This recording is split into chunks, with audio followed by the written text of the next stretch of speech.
Alors, bonjour, on continue le chapitre 4 sur le dénombrement. Après qu'on a vu les principes de base de dénombrement, maintenant on passe à une chose un peu plus avancée. On va combiner plusieurs techniques ensemble avec les principes de base pour résoudre une large famille de problèmes de dénombrement. Le sujet suivant, c'est l'idée de permutation, combinaison des objets. Donc, pour une permutation sans répétition, étant donné n objets, A1 jusqu'au AN, on suppose que ces n objets sont distincts, différents. Et un entier n entre 0, un entier R, pardon, entre 0 et n. Donc, vous avez n objets distincts et vous avez un entier R entre 0 et n. Une R permutation, donc une R permutation de n objets. Une R permutation de n objets, c'est un arrangement ordonné, donc un arrangement ordonné, très important le mot ordonné ici, arrangement ordonné de R de ces objets. Donc, qu'est-ce qu'on fait ici? On choisit R de ces objets et on fait un arrangement de ces objets. Par exemple, si vous avez 3, donc ici, le mot-clé, c'est arrangement ordonné. L'ordre ici, pour une permutation, c'est assez important. Donc, ça, c'est la notion de R permutation. Par exemple, vous avez les objets A, B et C, 3 objets. Qu'est-ce que c'est quelles sont les deux permutations? Les deux permutations de ces objets. Deux permutations ici veut dire on choisit deux objets de ces 3 objets et on les permute. Alors, on commence par AB, ça c'est deux permutations. Ensuite, BA. AB et BA sont différentes parce que l'ordre est important ici. Puis on a AC, puis on a CA, puis on a BC, puis on a CB. 6 au total. Donc, voici toutes les deux permutations de ces objets. Maintenant, qu'est-ce que c'est qu'une permutation? Une permutation d'un objet. Okay. Lorsque je ne spécifie pas la lettre R ici en avant, une permutation veut dire une N permutation. Donc ça veut dire une N permutation, c'est-à-dire permuter tous les objets en même temps. Alors, prendre tous les objets et les permuter en même temps. Donc, si je dis permutation, ça veut dire permutation de tous les objets. Si je dis R permutation, c'est choisir R objets parmi N et faire les permutations de ces R objets. Alors, par exemple, pour les objets A, B et C, quelles sont toutes les permutations? Donc, les permutations ici veut dire je vais permuter tous les objets, okay? Tous les 3 objets. Donc, vous avez A, B, C. Vous avez ACB, complètement différent. Ensuite, vous avez BAC, vous avez BCA. Ensuite, CAB, CBA. Voici toutes les permutations de ces 3 objets. Donc, je permets tous les 3 objets. Dans les notes de Brightspace, j'ai montré 2 choses importantes et je vous invite à regarder l'épreuve. Quel est le nombre de R permutations parmi N. Donc, ça veut dire le nombre de R permutations parmi N objets. Et là, on a montré que ça, c'est factoriel N divisé par factoriel N moins R. Donc, le nombre de R permutations de N objets, c'est factoriel N divisé par factoriel N moins R. Par exemple, on a vu que, étant donné 3 objets, quel est le nombre de 2 permutations de 3 objets? C'est factoriel 3 divisé par factoriel 3 moins 2, c'est-à-dire factoriel 3 qui est 6. Maintenant, le nombre de permutations, donc le nombre de permutations sont spécifiés ici. Ça veut dire les n permutations. Donc, étant donné n objets, le nombre de permutations de ces objets, je remplace ici R par n, je trouve factoriel n divisé par factoriel n moins n. Factoriel n moins n, c'est 0 et factoriel 0, c'est 1. Donc, je trouve factoriel n. Et ça, c'est assez important. Donc, ce sont 2 formules assez importantes. La deuxième est une conséquence de la première. Étant donné n objets, combien de façons de les permuter? De permuter tous les objets, c'est factoriel n façons. Factoriel n façons. Par exemple, les 3 objets A, B et C, combien de façons de permuter tous ces objets? C'est factoriel 3 qui est 6 façons de les permuter. Et on a vu ici ces 6 façons de permuter ces objets.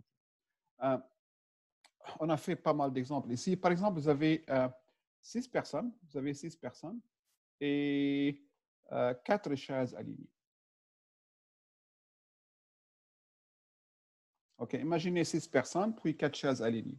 De combien de façons peut-on faire asseoir des personnes sur les chaises? Donc, vous avez 4 chaises alignées, comme ça, mais vous avez 6 personnes. De combien de façons peut-on prendre une photo de 4 personnes assises parmi ces 6 personnes? Right? Qu'est-ce que c'est qu'une photo dans ce cas? Donc, voici les chaises. Il y a 4 chaises alignées. On veut faire asseoir 4 personnes parmi ces 6 personnes sur les chaises et prendre une photo. Chaque photo représente une permutation de 4 objets parmi 6 objets, n'est-ce pas? Parce qu'une fois que les 4 personnes sont assises sur les 4 chaises, je prends une photo. Ça, c'est une permutation de 4 objets parmi 6, n'est-ce pas? Et je change les objets, ainsi de suite. Donc, quel est le nombre des photos veut dire quel est le nombre de 4 permutations parmi 6. C'est factoriel 6 sur factoriel 6 moins 4. OK, ça, c'est le nombre de photos possibles. Maintenant, si je dis 6 personnes, 6 chaises alignées, donc il y a 6 personnes et 6 chaises alignées, combien de photos possibles? C'est factoriel 6, parce que chaque photo, dans ce cas, représente une permutation de tous les objets. All right? Donc, pour une permutation, l'ordre est très important. Ça, c'est ce qui distingue permutation des combinaisons. Mais on va voir que combinaison, l'ordre n'est pas important. Donc, on passe ici à la notion de combinaison. Donc, étant donné un objet, comme avant, A1 jusqu'au AN, et étant donné un entier R entre 0 et M, okay, une R combinaison de un objet est le choix de R éléments parmi N.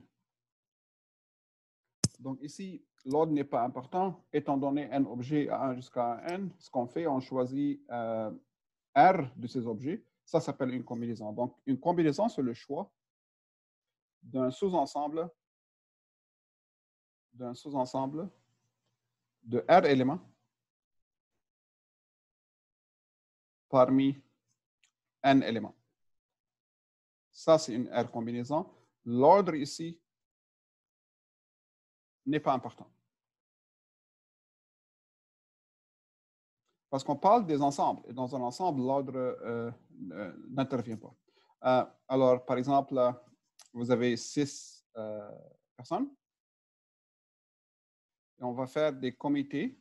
Combien de comités de 4 personnes parmi ces 6? Donc, il y a 6 personnes et on va former un comité de 4 personnes parmi 6. Alors, quel est le nombre de façons de faire ces comités? C'est choisir 4 parmi 6. Le nombre de combinaisons est noté comme ça. 6, choisir 4.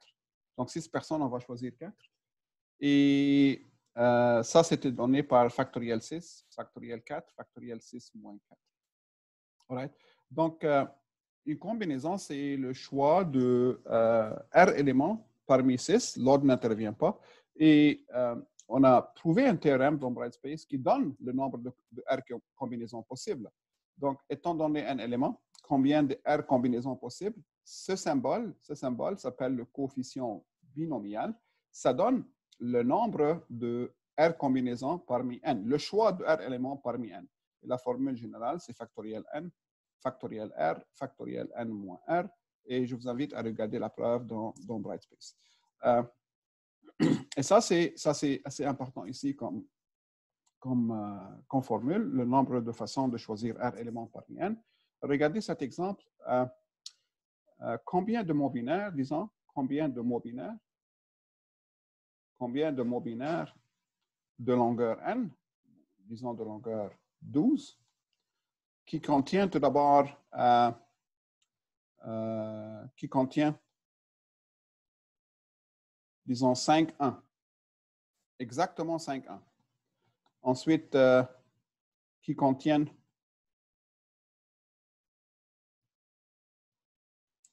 au moins 5,1. Puis la partie C qui contient au plus 5,1. All right. Donc, ici, on cherche le nombre de mots binaires de longueur 12. Donc, on a 12 bits dans chaque mot. Et on veut que le mot binaire contient exactement 5,1. Donc, vous avez un mot binaire de longueur 12 qui contient 5,1 exactement.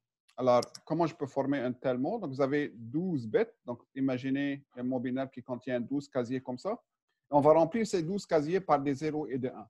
Mais on veut que notre mot contient exactement 5,1. Right? Alors, comment je peux faire ça? Exactement 5,1 veut dire qu'il faut choisir les 5 positions pour les 1 parmi 12, n'est-ce pas? Une fois qu'on choisit les 5 positions pour le 1, les autres vont être remplis par 0 automatiquement. Donc, combien de façons je peux choisir 5 positions parmi 12? Alors, l'ordre ici n'est pas important. Alors là, étant donné 12 positions, je veux choisir 5 parmi 12. Donc, c'est le nombre de combinaisons de 5 éléments parmi 12 qui est factoriel 12, factoriel 5 et factoriel 12 moins 5 qui est factoriel 7. Ça, c'est le nombre de mots binaires qui contient exactement 5,1. Right? Pour la partie B, il faut faire attention. Quel est le nombre de mots binaires qui contient au moins 5,1? Que veut dire au moins 5,1? Au moins 5,1 veut dire ou bien 5,1, ou bien exactement 6,1, ou bien exactement 7,1, ou bien exactement 8,1, ainsi de suite, ou bien exactement 12,1. OK. Donc, au moins 5,1 veut dire exactement 5,1 ou exactement 6,1 ou ainsi de suite, jusqu'à 12,1.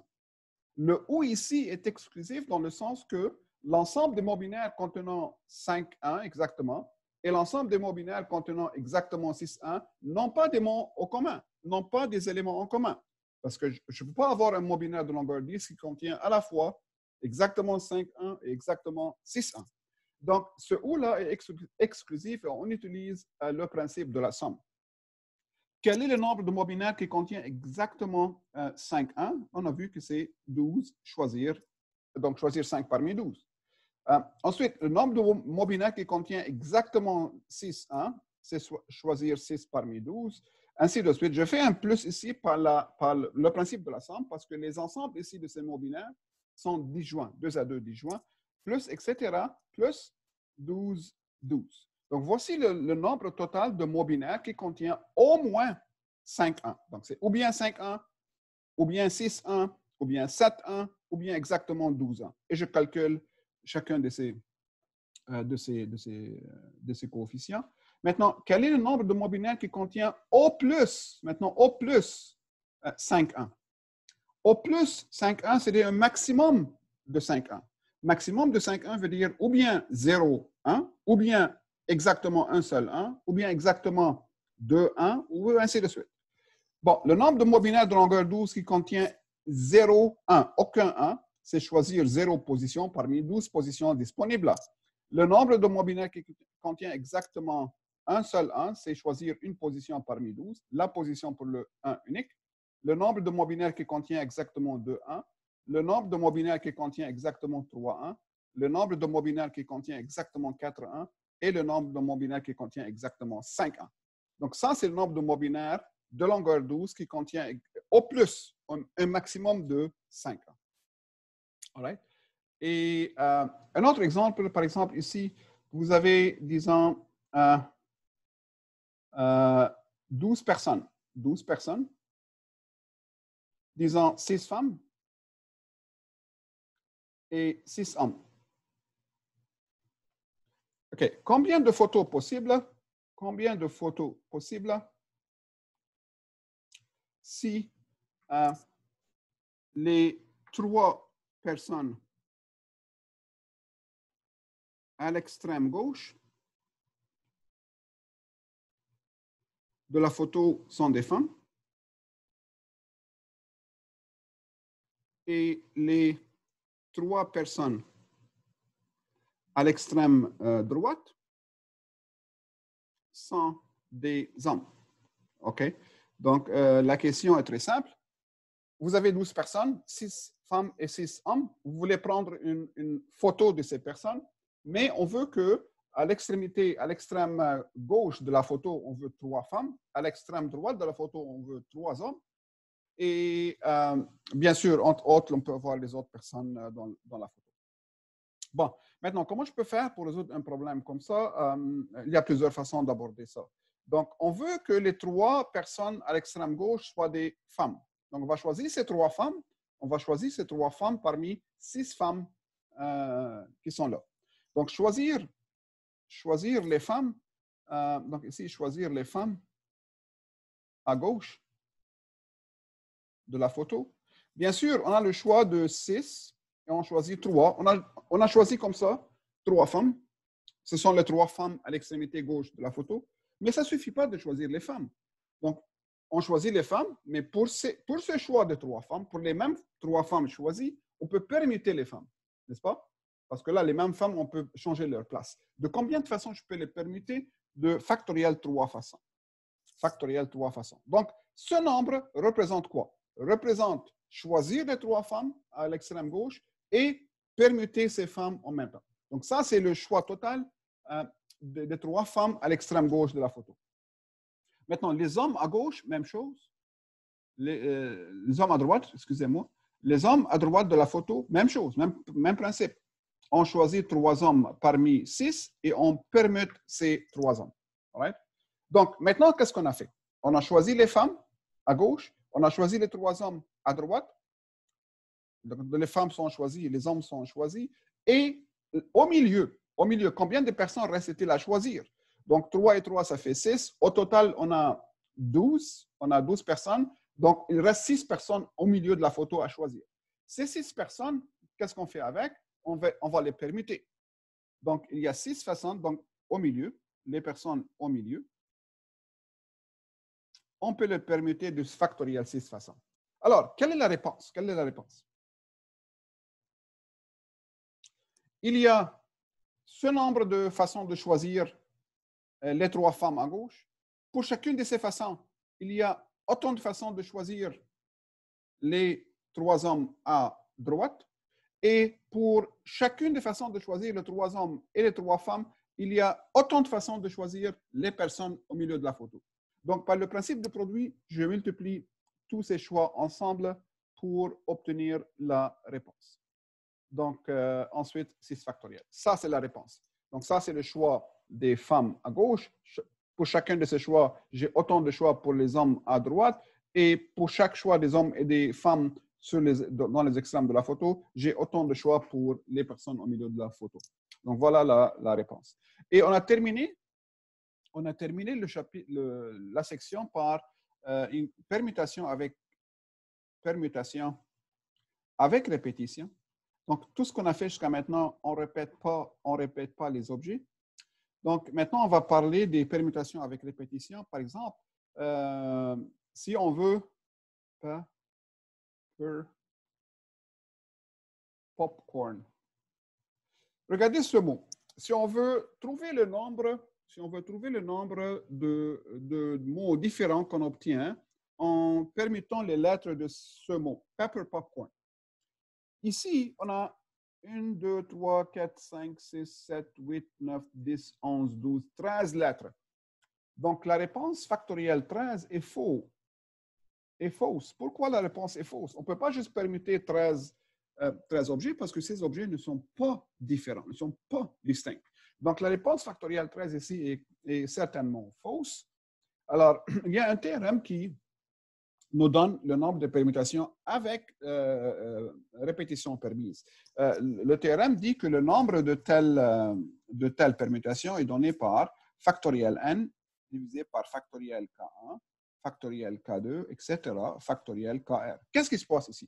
Alors, vous avez n objets qui ne sont pas nécessairement tous distincts. Parmi ces n objets, il y a k1 de type 1, K2 de type 2 et ainsi de suite, KR de type R. Alors, quel est le nombre de permutations différentes de ces n objets? Ça, c'est la réponse. Et on a montré avec un exemple pourquoi ça marche comme réponse. Donc, ça, c'est le nombre de permutations de n objets. Parmi ces n objets, on a K1 identique, on a K2 type 2 identique, on a KR identique de type KR. Alors, si on applique cette formule pour notre réponse ici, pour Pepper Popcorn, comme on a dit, il y a 13, 1, 2, 3, 4, 5, 6, 7, 8, 9, 10, 11, 12, 13. Donc, la réponse des permutations différentes, le nombre de mots différents qu'on obtient en permutant toutes les lettres de ce mot, c'est factoriel 13, qui est le nombre total des objets, incluant la répétition, divisé par, maintenant, les types. La lettre P se répète combien de fois? 1, 2, 3, 4, 5. Donc, 5. Donc, factoriel 5. Ça, c'est le premier type, la lettre P. La lettre E, 1, 2. Donc, 2 factoriel. Ça, c'est K2 factoriel. La lettre R, il y a 1, 2, factoriel 2. Ensuite, la lettre O, 1, 2, donc factoriel 2. Puis, la lettre C, il y a juste une lettre C. Puis, il y a une lettre N. N'est-ce pas? Donc, je calcule ce nombre, et ce nombre, c'est le nombre de permutations de un objet. Parmi ces un objets, il y a des répétitions. Alors, par exemple, si je vous donne maintenant l'exemple suivant, combien de façons d'aligner, disons, 12 boules? Prenons quelque chose de plus simple, 8 boules. 8 boules. Alors là, vous avez 8 balles identiques. 8 balles. Disons 5 blanches et 3 noirs. Imaginez les boules du billard, table de billard. Et vous avez donc, au total, vous avez 8 balles, vous avez 5 blanches et 3 noires. Combien de façons d'aligner ces boules? Donc, vous avez 1, 2, 3, 4, 5, puis 3 noirs. Donc, voici, les balles blanches sont identiques, les balles noires sont identiques. On veut savoir combien de façons on peut aligner toutes ces 8 balles, combien de façons différentes. Bien sûr, si je permute ces 2 balles, je ne change pas la permutation. Si je permute cette balle avec cette balle blanche, je ne change pas la permutation. Donc, je parle ici de nombre de permutations différentes de ces 8 balles. Le nombre de façons différentes d'aligner ces 8 balles. Alors, qu'est-ce qu'on va faire? Regardez, ça, je peux la représenter comme B, B, B, B, B, 5 balles blanches, puis N, N, N. Imaginez maintenant, comme l'exemple précédent de Pepper Popcorn, on a le mot suivant. Alright? Donc, B, B, B, B, B, B, N, N, N. Et on veut permuter quel est le nombre de permutations, quel est le nombre de mots différents qu'on obtient en permutant les lettres de ce mot. Right? Donc, ici, on a 8 objets au total, donc factoriel 8. Parmi ces 8 objets, il y en a 5 qui sont de type 1, donc factoriel 5. Et il y en a 3 qui sont de type N. Donc, c'est ça la réponse. Ça, c'est le nombre de façons d'aligner les 8 balles de façon d'obtenir une permutation différente à chaque fois. Right? Donc, peut-être que je ferai une autre vidéo avec peut-être quelques d'autres exemples, mais c'est très important. Ce genre de théorie est applicable seulement, on peut l'apprendre seulement en faisant plusieurs exemples. Donc, allez faire tous les exemples dans la lecture numéro 16. Tous les exemples possibles. Refaire les exemples tant que possible jusqu'à ce que vous compreniez chacun de ces exemples. Après ça, passez à faire les exercices suivants.